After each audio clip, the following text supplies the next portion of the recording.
Dyer's Daily. It is fair to say that there was a point in my life when the television animation of Disney was a very important staple in my day.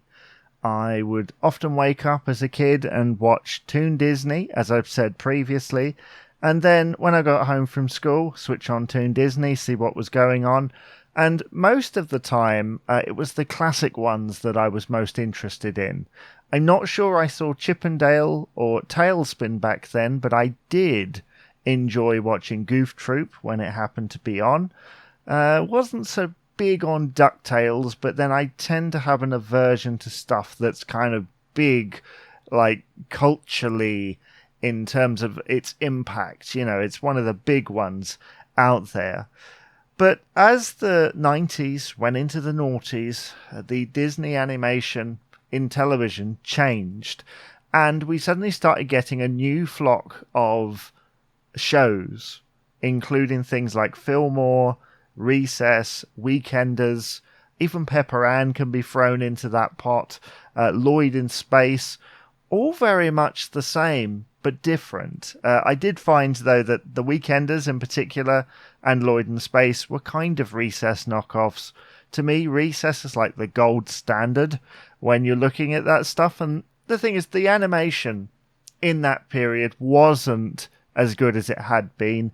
It is perhaps more on par with the Hanna-Barbera cartoons that had been churned out over 20, 30, 40 years prior to that. Maybe Walt Disney wouldn't have been that impressed with them visually.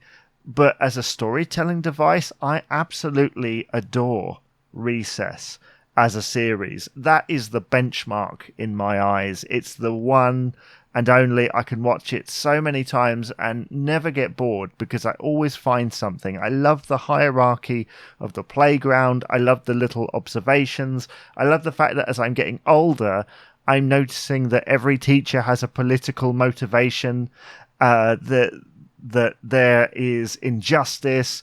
I love the fact that it is like some kind of political notice that whenever a craze takes over the playground, it kind of turns into something rather unpleasant. It's just a wonderful series, and the movie Schools Out was actually pretty good too. A great way of adapting it for the screen and making it bigger. So I will talk more about the animated series from Disney in future episodes. So don't worry, I haven't finished. Dyer's Daily.